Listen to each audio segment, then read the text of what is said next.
Dedicated to Eastern and Southern Kentucky, this is WYNT Mountain News at 11.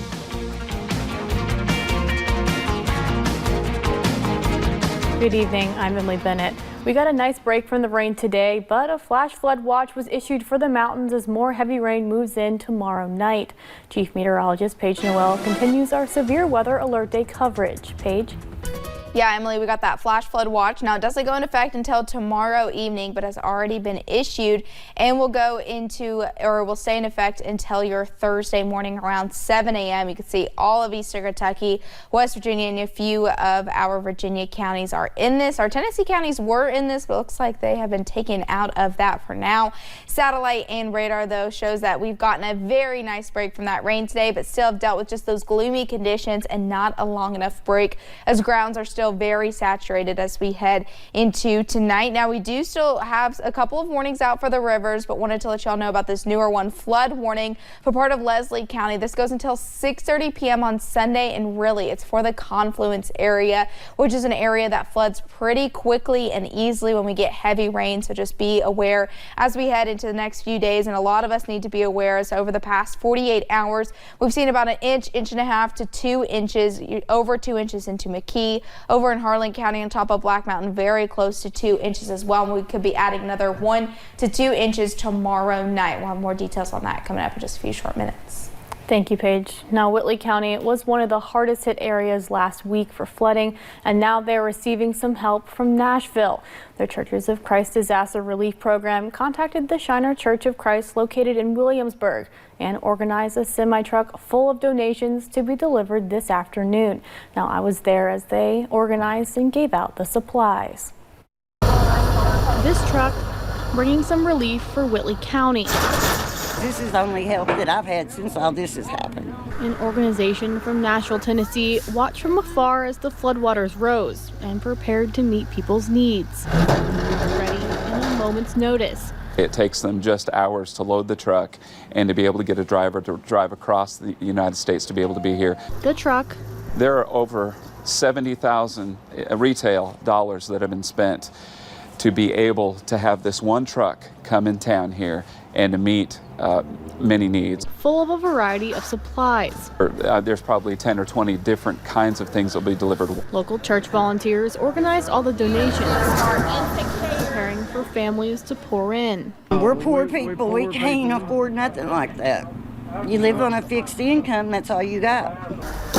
Carolyn Anderson and Ward Davis Jr. live in Williamsburg. Their house was completely underwater. We had to leave in the middle of the night. The water started coming up under our trailer. Losing everything, not knowing how they are going to be able to move on. When we all went out, we didn't even think about grabbing a change of clothes or nothing. We just went because the water was coming in so fast we had to get everybody out. But because of these donations, there is hope. They've helped us a lot.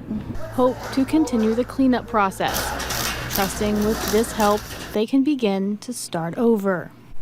Now, they did not hand out all the supplies tonight. Shiner Church of Christ will be continuing to pass out items throughout the county until everything is gone. Now, meanwhile, Red Cross shelters in Harlan and Whitley counties are on standby as more bands of rain come our way.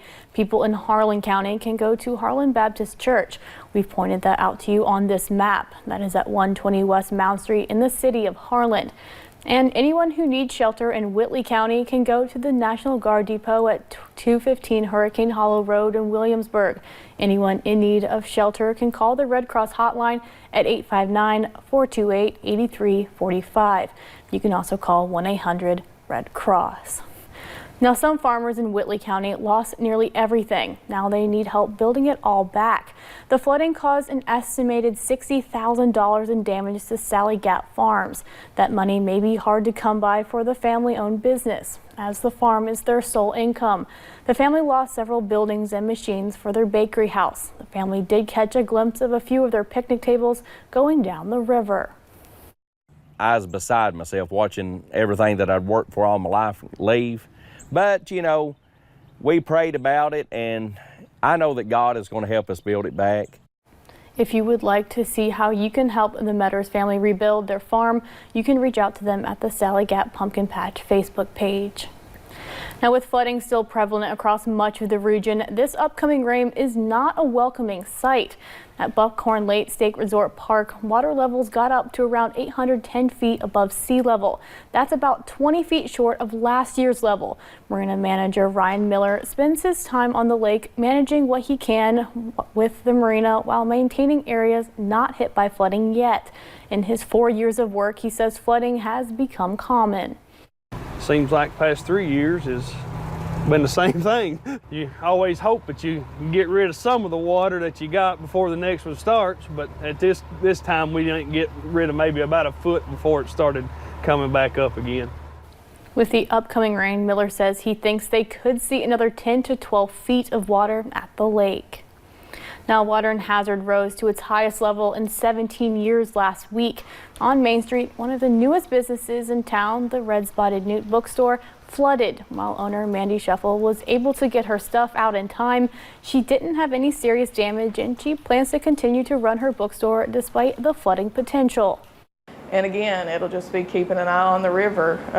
And I think that'll be a part of being a business owner here in this area. And I'm willing to take that risk because I'm confident in what's going on downtown. I'm confident in the Main Street renewal. So if that's part of it, that's part of it. And we'll just deal with it as it comes. Shuffle plans to be back open tomorrow at 10 a.m. Now to a quick look at national headlines. The polls are now closed in New Hampshire, and while Democrats remain split over what they want in a candidate, they also know who they want in the Granite State. CBS's Skylar Henry has more from Manchester. As the first results started to come in, Senator Bernie Sanders pulled out in front of the New Hampshire Democratic primary race. We have an agenda that speaks to the needs of working families all across this country. Former South Bend Mayor Pete Buttigieg and Minnesota Senator Amy Klobuchar are battling it out for second place. Hello, America. I'm Amy Klobuchar, and I will beat Donald Trump. About half of the voters who participated in the First in the Nation primary said they waited until the last few days to decide on a candidate.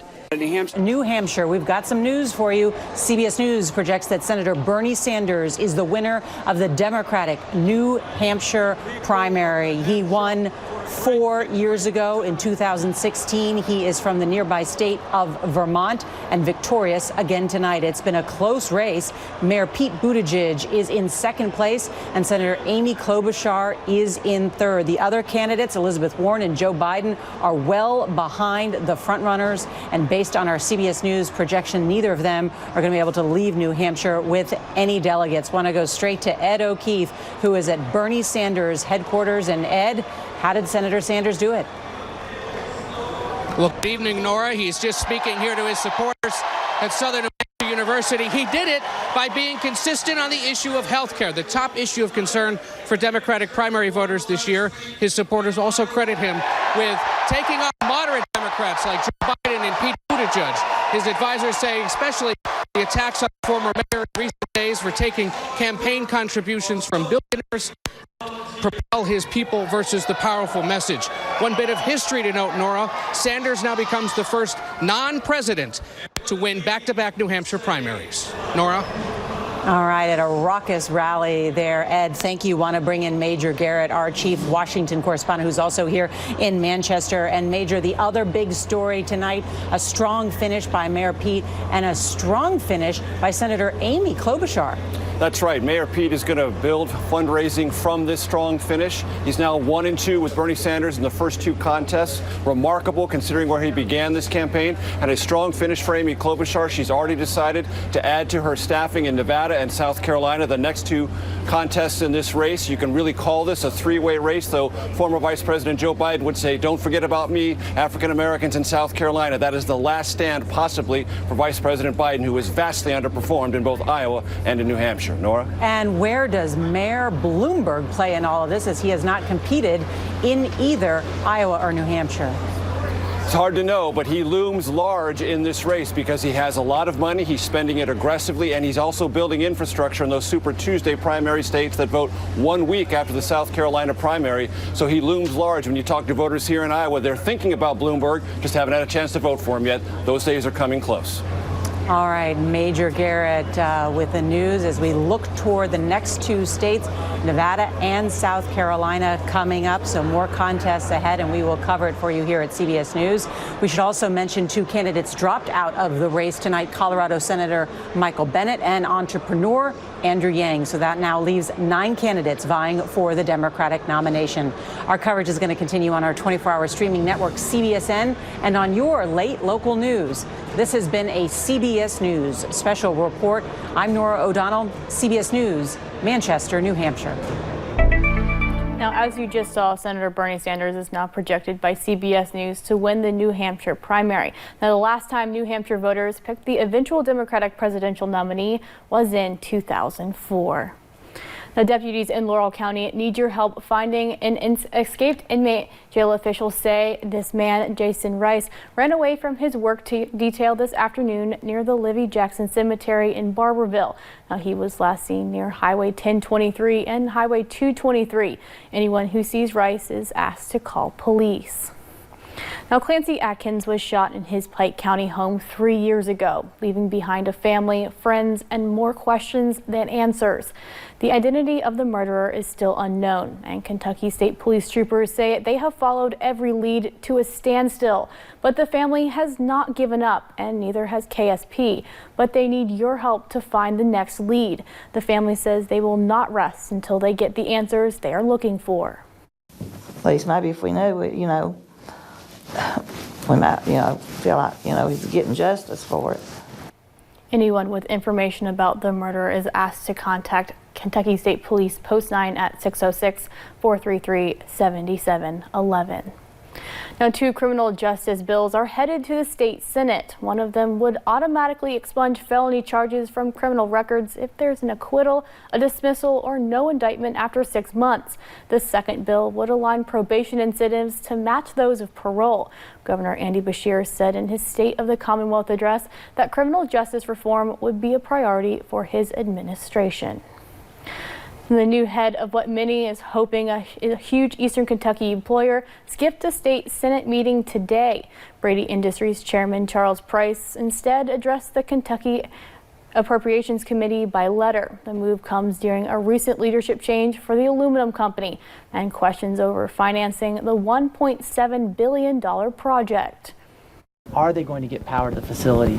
Are they going to start turning ground? When are we going to expect that these jobs are going to be filled and the aluminum is going to roll off from the plant? We have commitments from customers to purchase more than 50% of the mill's output when we start producing. Company executives say they are still $500 million short in financing they hope to have by the end of the year. Now, if they are able to raise that money, an economic impact study shows the plant could lead to more than 18,000 jobs across the state. Now, coming up at 11, federal prosecutors quit the case against Roger Stone just hours after President Trump slammed the sentencing requests. And a line of showers and storms could create some issues for the mountains tomorrow night. We'll break down the timing and impacts next.